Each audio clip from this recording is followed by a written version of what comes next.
iglesia de Cristo reanima tu amor. Bueno, nosotros vamos a continuar entonces en este estudio de la iglesia del Nuevo Testamento. Hemos visto varias cosas ya. Estamos en la quinta parte de este estudio, en que estábamos hablando de la organización de la iglesia local y también vamos a entrar en la obra de la iglesia, de la iglesia del Nuevo Testamento. Haciendo un pequeño recuerdo, estuvimos que esta organización en cada iglesia hubo una pluralidad de ancianos que fueron eran para apacentar la grey de Dios. Cada iglesia tuvo sus propios ancianos u obispos, decíamos, que se refería a la misma persona. Ellos también eran los pastores de la iglesia, y dijimos que así lo había ordenado el Señor, que la iglesia local fuera organizada de esta manera, supervisada, dijimos, por varones conocidos como ancianos u obispos. Y también dijimos que no hay distinción entre ancianos y obispos, no son títulos eclesiásticos, sino es la obra que ellos realizaban en la iglesia local. Y quedamos acá, donde no había ejemplo en la Escritura de un hombre establecido para pastorear la iglesia del Señor. Siempre vimos varios textos, una pluralidad de varones, dos o más. La única, tal vez, situación es la que encontramos de un señor en una carta que escribe Juan, llamado Diótrefes, ahí en la tercera de Juan, donde dice: yo he escrito a la iglesia, el verso 9, pero Diótrefes, el cual le gusta tener el primer lugar entre ellos, no nos recibe, y se ve que todo lo que él estaba realizando allí. Dice: por esta causa, si yo fuera, recordaré las obras que hace, paloteando con palabras malignas contra nosotros, y no contento con estas cosas, no recibe a los hermanos, y a los que quieren recibirlos se lo prohíbe y los expulsa de la iglesia. Esta era la característica de este Diótrefes, que toma este primer lugar en la iglesia para él ordenar, para él tomar decisiones, pero tales cosas en la iglesia del Señor nunca fue así. Todas las congregaciones, al menos locales, que se nombran en las Escrituras, por cierto, tenemos que nosotros decir que no todas las iglesias en el primer siglo tenían esta organización, y eso nos hace notar a nosotros que una iglesia que todavía no tiene ancianos no significa que no sea una iglesia, ¿no? Falta organizarlas, a veces falta que hombres, los varones sobre todo, tomen las posiciones necesarias. Vimos que las cualidades que debían tener, ¿se acuerdan estos varones? Antes de ejercer como ancianos, ahí en 1 Timoteo, capítulo 3, 1 al 7, y la carta que escribe a Tito 1, en los versículos 5 al 9, se ven y se establecen las cualidades que debían ejercer de alguien que tenía ese anhelo de tener esta posición, pero tenía que había que ser necesario que tuviera ciertas cualidades antes de ejercer. También dijimos que los ancianos de una iglesia local no tenían potestad en nuestra iglesia, e hicimos una comparación, ¿no? Un estudio de una congregación con ancianos, cuál debía ser la relación que debía tener una correcta con ellos. También estudiamos sobre la obra que la Escritura, que el Nuevo Testamento señala de lo que ellos deben hacer. Cómo ellos tienen que vigilar la iglesia del Señor, en los cuales han sido puestos en estas posiciones, cuidarla, pastorearla, con ánimo pronto. Hay una serie también, aquellos ancianos que se dedicaban en 1 Timoteo capítulo 5, 17, en los cuales hacían más que el trabajo de gobernar, porque como ancianos, como presbíteros, dijimos personas maduras, personas también de una edad también madura, ellos, los que gobernaban bien, le dice Pablo a Timoteo, y se dedican a la enseñanza, bueno, ellos sean tomados como de doble honor.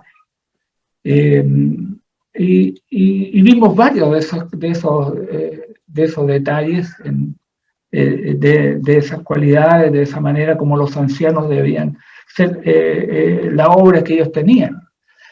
También nos referimos a los diáconos. Una iglesia con ancianos tiene que tener diáconos. Los diáconos, dijimos, cuando Pablo saluda a la iglesia de Filipo, incluye a los diáconos. La iglesia en Filipo estaba con los obispos, dice, los ancianos, los miembros, y también veíamos que el saludo que da a la iglesia esa de Filipo son dos predicadores, entonces, como son Pablo y Timoteo. Pablo y Timoteo, luego habla a toda la iglesia,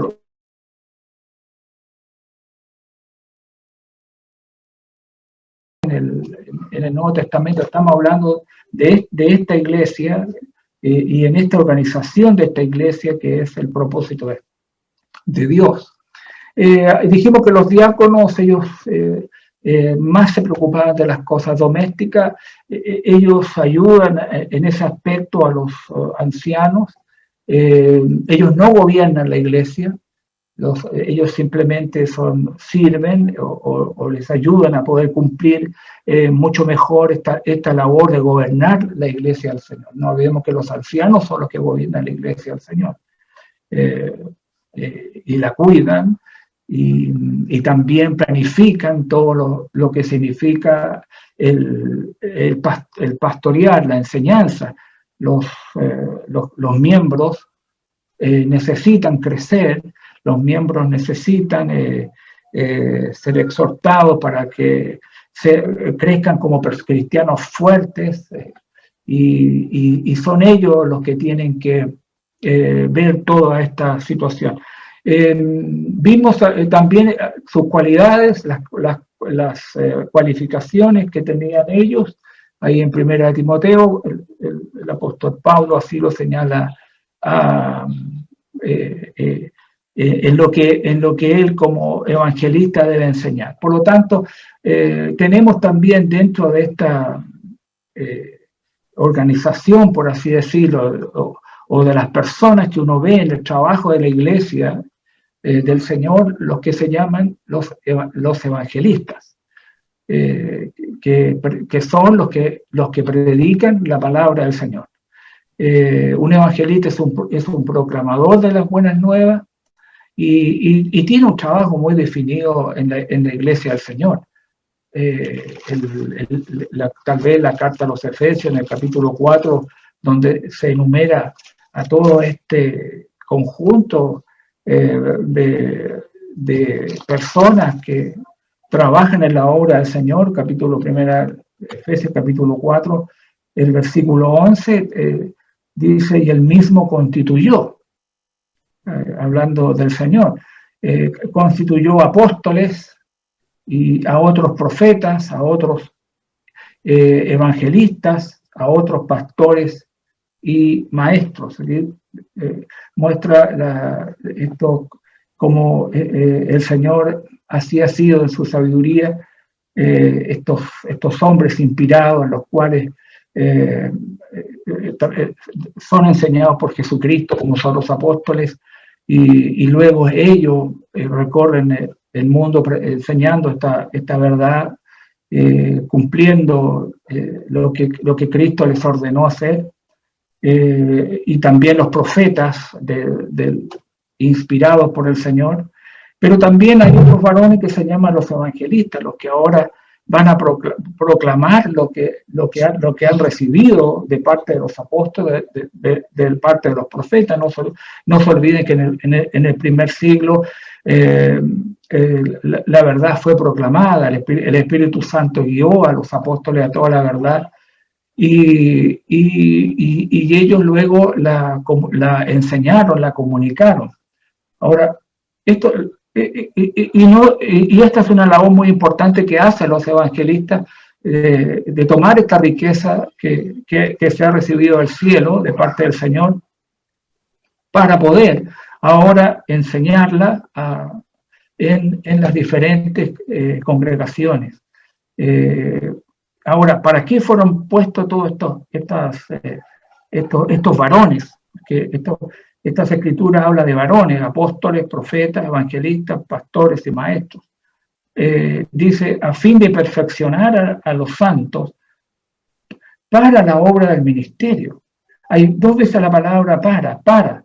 Uno para perfeccionarlos, y lo otro para la edificación del cuerpo de Cristo. Son necesarios todas estas personas dentro de la iglesia, ya que cumplen una labor muy, muy importante. Edifican el cuerpo de Cristo, llevan a los hermanos, los fortalecen, tienen ese llamado del Señor, aceptan la enseñanza para que, dice, hasta que todos lleguemos a la unidad de la fe y del conocimiento del Hijo de Dios.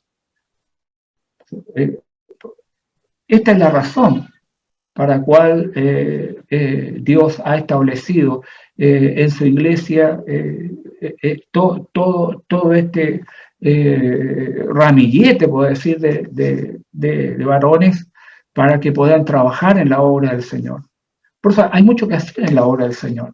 Cada uno debe tomar el lugar que corresponde. No todos van a predicar. Hay mucho trabajo en diferentes, como ancianos, como diáconos. Hay diferentes labores que hay que cumplir en la iglesia del Señor. Aquí tenemos, en el caso de los evangelistas, que ellos tienen esta vez de predicar la palabra del Señor. Felipe fue un evangelista, nosotros lo podemos ver en el libro de los Hechos. Yo no voy a decir que él primeramente, porque primeramente él sirvió a las mesas, como lo tenemos ahí en Hechos capítulo 6. Tal vez como un comienzo de estos varones que ayudaron a los apóstoles a poder ocuparse de las cosas domésticas, de las necesidades, pero estos primeros, a veces las Biblias tienen arriba un encabezado. Bueno, como decía Efraín, muchos de los encabezados son trabajo de hombres, los encabezados no son bajo la inspiración. En muchas Biblias dice elección de 7 diáconos. Bueno, si se está tal vez hablando, pero estas personas que aparecen aquí aún tenían que tener ciertos requisitos para poder hacer una labor que uno podría pensar tan simple como el atender la distribución diaria de las viudas en la iglesia en Jerusalén en el primer siglo. Por ejemplo, los apóstoles necesitaron esta ayuda para ellos dedicarse realmente a lo que ellos tenían que dedicarse, que era la oración y la palabra, el ministerio de la palabra, en la cual estaban dejando a un lado por tener que también ocuparse de estos asuntos que son muy necesarios dentro de la iglesia. Y dice el verso 3, buscad pues hermanos de entre vosotros a 7 varones de buen testimonio. Ellos tenían, y empiezan las cualidades, buen testimonio, lleno del Espíritu Santo, y necesitaban tener sabiduría, porque ellos se iban a preocupar de de poder hacer esta distribución diaria, de saber hacerlo, hacer una lista de las personas, etcétera, etcétera.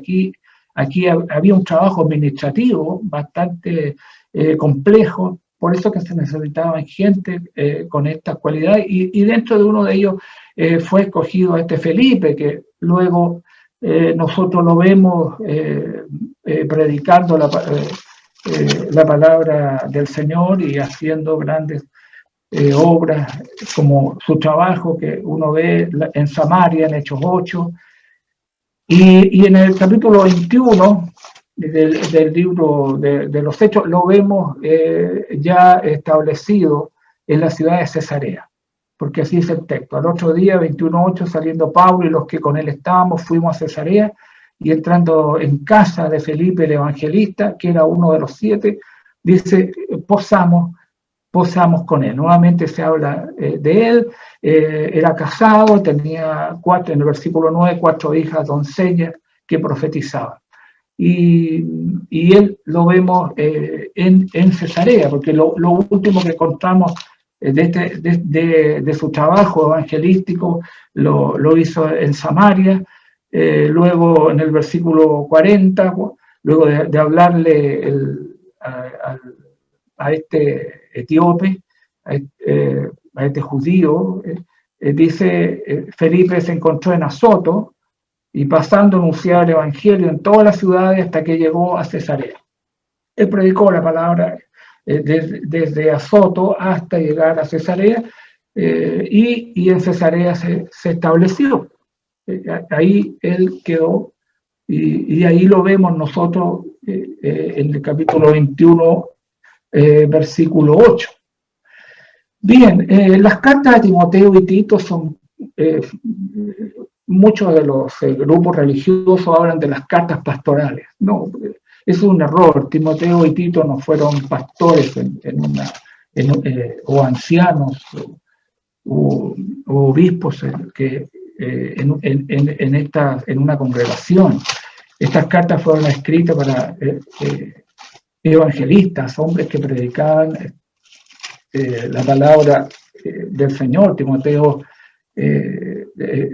fue exhortado, él estuvo trabajando ahí primeramente en Éfeso, como la carta primera de Timoteo lo señala, y había un presbiterio allí, que así se llama el conjunto de ancianos, el presbiterio, porque están por presbíteros, de ancianos, que tenía la iglesia en Éfeso. Nosotros ya en Hechos 20 vemos que la iglesia tenía ancianos, obispos, en esa congregación. Entonces, Timoteo estuvo trabajando allí, y el texto de la segunda de Timoteo, en el capítulo 5, dice, pero tú sé sobrio en todo, soporta las aflicciones, haz obra de evangelista. Entonces, aquí se está hablando de una obra, de un trabajo que hace el evangelista. Y este ministerio que es muy amplio, como uno lo ve en las cartas de primera, segunda de Timoteo y Tito, porque va un evangelista no solamente es aquel que va a hablar la palabra hacia el mundo, hacia los perdidos, con mensajes exclusivos para ellos, sino también para edificar la iglesia, para enseñar la iglesia, para poder explicarle a las congregaciones la manera en cómo debe aplicarse la palabra de Dios. Si uno ve la carta primera de Timoteo, primeramente, si uno ve capítulo 1, versículo 3, le dice en esta carta, porque esta carta de primera de Timoteo, segunda de Timoteo, es una carta de un predicador de edad. Pablo ya era un hombre de edad, y Timoteo era un joven predicador. Por eso que estas cartas tienen mucho valor. porque aquí está la experiencia, aquí está todo un trabajo de un hombre como era Pablo. Por eso es que es tan importante de aquellos que dedican su vida y quieren dedicar su vida a aprender, a predicar la palabra del Señor, el poder, estas cartas prácticamente aprenderlas de memoria, porque contienen estos buenos comentarios de un predicador ya de edad, a un joven predicador. Y usted ve lo que le dice en el versículo 3, una de las cosas, que no enseñe diferente doctrina. Una de las cosas importantes que debe hacer un predicador es no enseñar una doctrina diferente. Todo lo contrario. Aquí la doctrina que debe ser enseñada es como Hechos capítulo 2, versículo 42, y perseveraron en la doctrina de los apóstoles. Aquí hay algo que hay que enseñar, no algo distinto, no lo que a mí me parece, lo que yo creo, no, lo que debe hacer un predicador es enseñar, no enseñar una doctrina distinta de la doctrina que hemos recibido de los apóstoles del Señor. Quien se aparta de estas cosas, la verdad, como dice Juan en la segunda carta, Juan, en el versículo 9, es una advertencia solemne: cualquiera que se extravía y no persevera en la doctrina de Cristo no tiene a Dios. El que persevera en la doctrina de Cristo, ese sí tiene al Padre y al Hijo, entendiendo la palabra doctrina como la enseñanza de Cristo. Así tenemos el Espíritu Santo ha dejado claramente la enseñanza establecida en la palabra, y si alguien se extravía y no persevera en la doctrina, no enseña lo que tiene que enseñar, ese hombre no tiene a Dios. No tiene a Dios.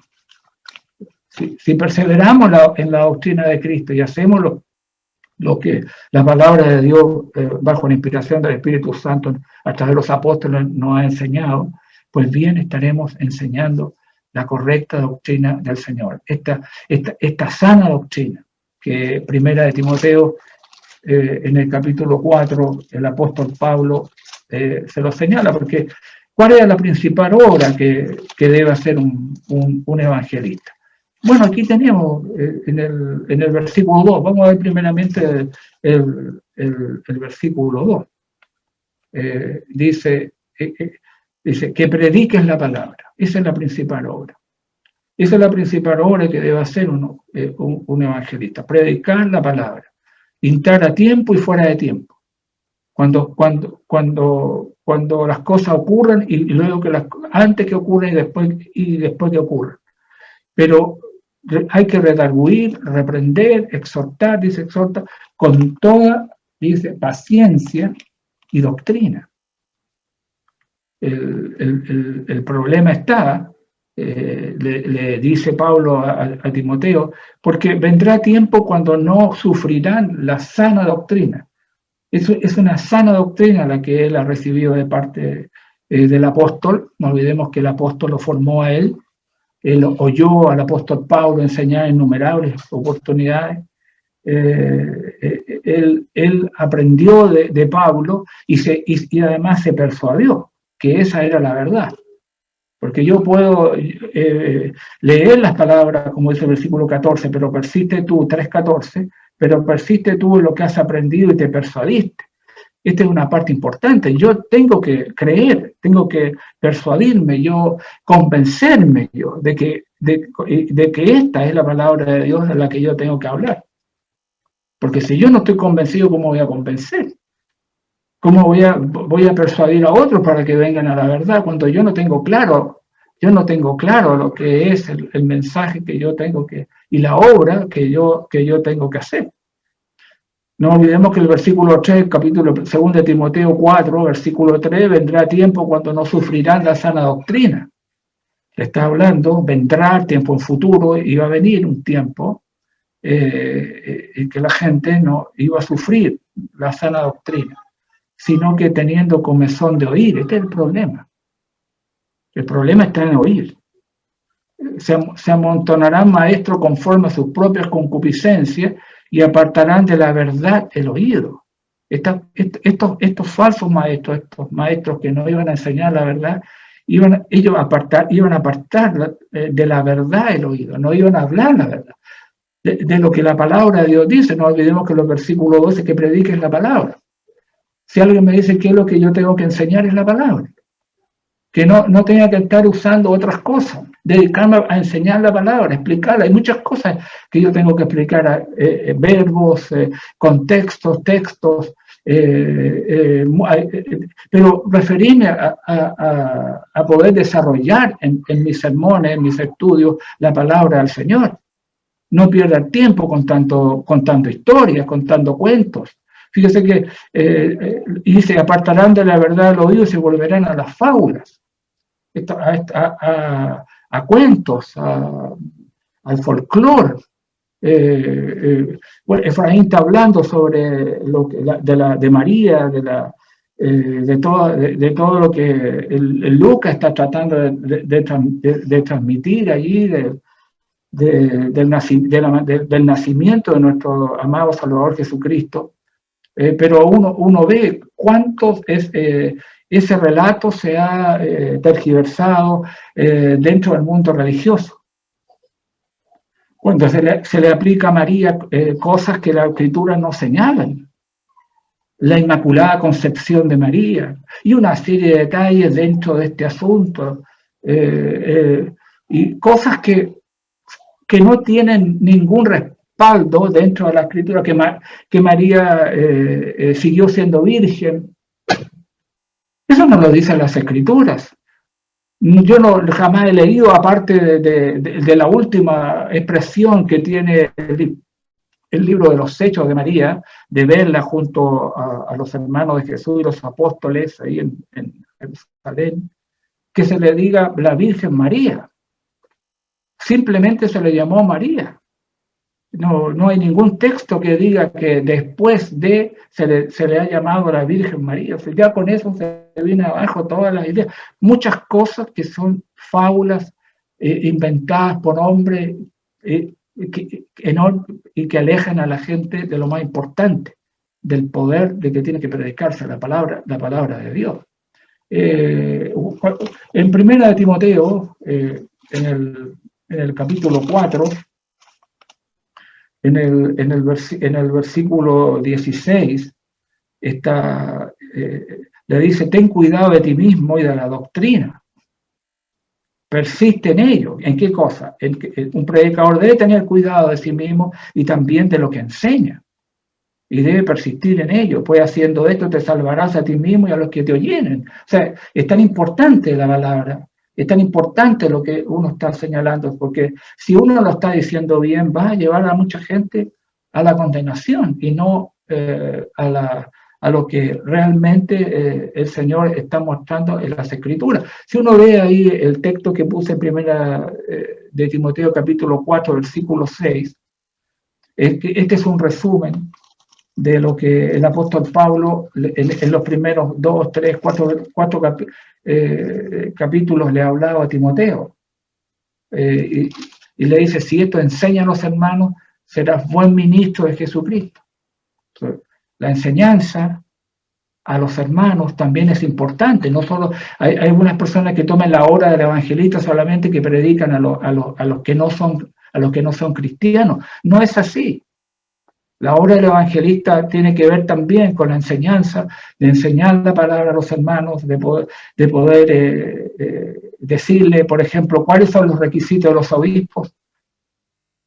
¿Cuál era la labor de él? De poder decirle: mire, si alguno anhela obispado, buena obra desea, pero es necesario que el obispo sea, etcétera, etcétera, etcétera. ¿Y quién tenía que enseñar eso? Bueno, el predicador, los evangelistas tenían que ser claros en enseñar a la iglesia para que la iglesia viera y buscara dentro de los hermanos cuando fuera, porque si alguien quería ser obispo, bueno, buena obra desea, pero había que tener esta plantilla para poder llegar a hacerla. Y por lo tanto, bueno, ahí estaba la enseñanza que tenían que dar los evangelistas. En la carta de Tito, capítulo 2, en el versículo 15, dice, procura con diligencia presentarte a Dios aprobado, como obrero que no tiene de qué avergonzarse, que usa bien la palabra de verdad. Yo insisto, es necesario de que quienes predican la palabra de Dios tienen que saber lo que están diciendo, conocer la palabra de Dios, conocer los 66 libros, conocer qué quieren decir, entenderlos bien para poder explicar bien el plan de salvación y comprender bien todos los propósitos que Dios tiene en su palabra. Hay que usar bien la palabra del Señor. Y uno de los llamados es a presentarse aprobado como un obrero que no tiene de qué avergonzarse, que usa bien la palabra de la verdad. Hay varios consejos. Bueno, no estamos estudiando la carta de primera y segunda Timoteo, pero estamos hablando de unos tips para que nos ayuden en lo que la Escritura está diciendo. Por ejemplo, segunda Timoteo capítulo 1, él debía retener la forma de las sanas palabras que de mí oíste, hablando de un apóstol, en la fe y amor que es en Cristo Jesús. Guarda, que es uno de los verbos que se repite en estos libros, guarda el buen depósito por el Espíritu Santo que mora en nosotros. Hay una labor, hay un trabajo que tiene que ser. Hay cualidades para ser un buen predicador. Imagínense usted, yo voy a dar algunos tips de lo que he aprendido a través de los años en las cualidades y que he escuchado a otros hermanos también sobre este tema. ¿Cuáles deben ser las cualidades de un buen evangelista, de un buen predicador? Primero tiene que ser una persona entusiasta, tiene que haber entusiasmo. Una persona sin entusiasmo jamás va a poder convencer a otros. Necesitamos tener entusiasmo en las cosas que hacemos. Tenemos que ser amigables.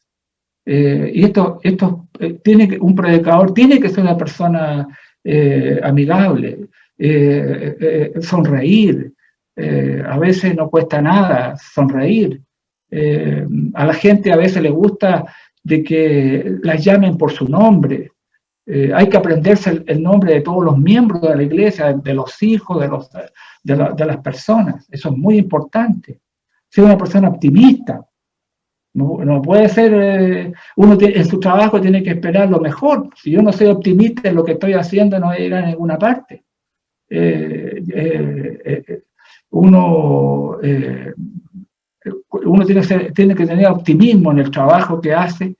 Uno debe comprender y entender que lo que está haciendo, como dice Pablo, 1 Corintios capítulo 3, versículo 7, así que ni el que planta es algo, ni el que riega, sino Dios que da el crecimiento. Y el que planta y el que riega son una misma cosa, aunque cada uno recibirá su recompensa conforme a su labor. Yo tengo que tener optimismo en lo que estoy haciendo, porque es Dios Dios va a dar el crecimiento. Yo debo tener algunas metas en las cuales necesito yo llegar cuando yo predico la palabra del Señor. Un hombre sin un sueño está muerto. Uno tiene que tener un sueño de que la iglesia crezca en membresía, que el dinero que se recibe el primer día de la semana también aumente, que haya conversiones, porque si yo no tengo ese optimismo en mi vida, la verdad, yo tengo que esperar lo mejor de todo. También es importante ser capaz de ser una persona que reciba las críticas constructivas y si alguien me dice algo en buena forma, yo no tenga que enojarme, sino tener que aceptar muchas veces para poder mejorar el trabajo que estoy haciendo. Hay muchos hermanos que muchas veces pueden dar un buen consejo a la obra que se está llevando, y yo tengo que tener la capacidad para ser capaz de recibir las críticas, no en una forma enojándome, sino aceptándolas. Mire, hay una cosa importante en las cualidades de un buen predicador, y es vestirse apropiadamente. Eso es una cosa muy importante. Uno no puede estar presentándose en la obra del Señor como si estuviera en la cocina, ¿no? Un predicador debe vestirse apropiadamente, en lo posible, en la mejor manera, la mejor forma, tener mantener los zapatos limpios, lustrados, el mismo bañarse, el cuerpo, tenerlo. Mire, nadie quiere estar alrededor de un predicador que huele mal. Uno tiene que preocuparse de sí mismo, porque respetarse a sí mismo por el trabajo que está haciendo. Porque una de las cosas que siempre cuando, no sé si ustedes alguna vez han podido leer sobre personas que en que los demás van a tener respeto de ellos, una de las primeras cosas que se dice para que los demás tengan respeto de nosotros es que usted se vista bien, que usted se vista muy bien. Eso es muy importante, porque entonces un predicador tiene que respetarse a sí mismo y respetar el trabajo que está haciendo. Otra cosa necesaria es la humildad. Fíjense que nadie quiere estar alrededor de una persona que lo dice que lo sabe todo. La humildad es una de las partes importantes. Hasta el apóstol Pedro, cuando se refiere a los ancianos y a todos, dice que revístanse de humildad, ¿no? Es importante revestirse de humildad. Acuérdense, más de algún hermano, parece hermano, han citado sobre el caso de Apolo. Apolo es un hombre muy conocedor de la palabra de Dios, así lo dice el libro de los Hechos. Pero, sin embargo, uno puede ver, dice el capítulo 18 del libro de los Hechos, versículo 24, un judío llamado Apolos, natural de Alejandría. Alejandría es el lugar donde estaban todas las escuelas más importantes, un hombre muy bien preparado en todo lo que era la enseñanza de aquellos tiempos. Era un varón elocuente, era poderoso en las escrituras, había sido instruido en el camino del Señor, pero hablaba, dice, enseñaba diligentemente concerniente al Señor, pero conocía solamente el bautismo de Juan. Y dice, comenzó a hablar con denuedo en la sinagoga, pero cuando lo oyeron Priscila y Aquila, dice que le tomaron aparte y les pusieron más exactamente el camino de Dios. Y aquí veo de un hombre grande, ser completamente humilde, de poder aceptar la exhortación y querer arreglar el error que se tenía.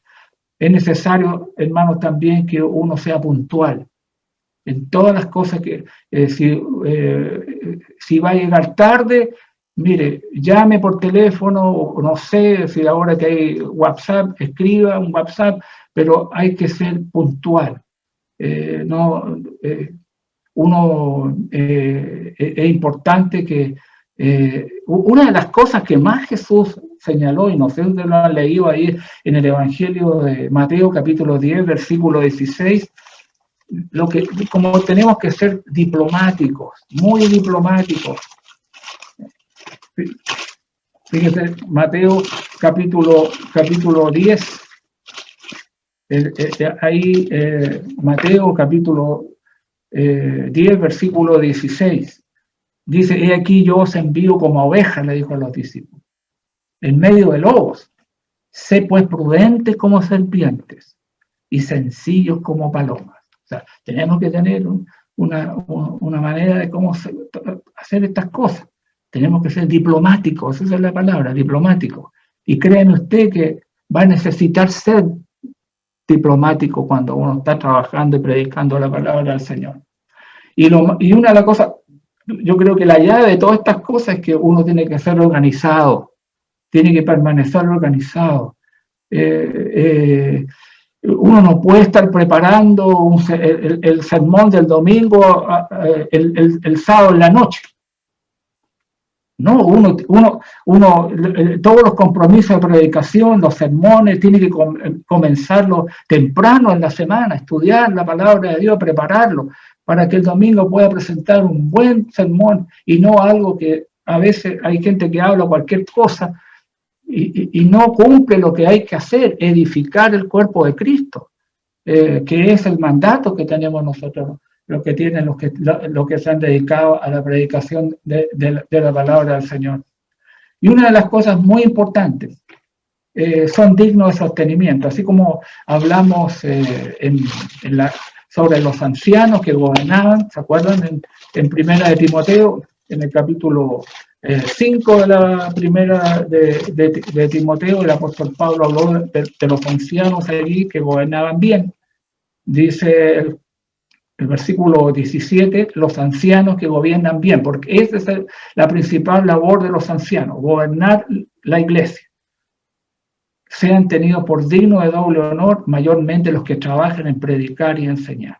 Aquí tenemos, por así decirlo, ancianos evangelistas. Esa es la expresión. Perfecto. Ancianos que se dedican a la predicación y la enseñanza. No todos los ancianos tienen que ser predicadores. Los evangelistas, se ve la diferencia que hay entre evangelistas y ancianos en la iglesia local. Quienes, el lugar que tomaron y la obra que realizaron. Y asimismo, uno puede ver el apóstol Pablo, que se dedicó a la predicación.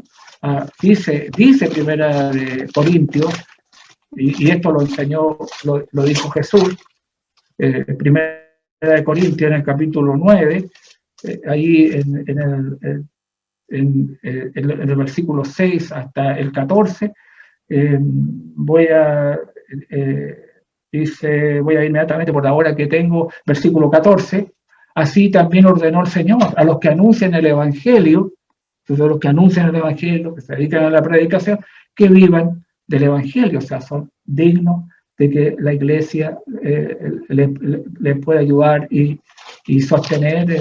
En la segunda carta a los Corintios, en el capítulo 11, en el versículo 8, Pablo dice: he despojado a otras iglesias con un propósito, recibiendo salario para servir a vosotros, donde había predicado la palabra de Dios a los corintios.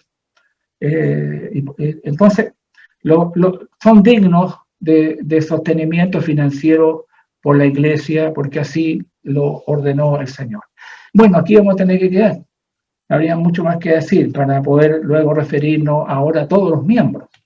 Los miembros que así en la carta a los filipenses se saluda a los santos o los miembros, el resto de hermanos que componían la iglesia del Señor. Había obispos, había diáconos,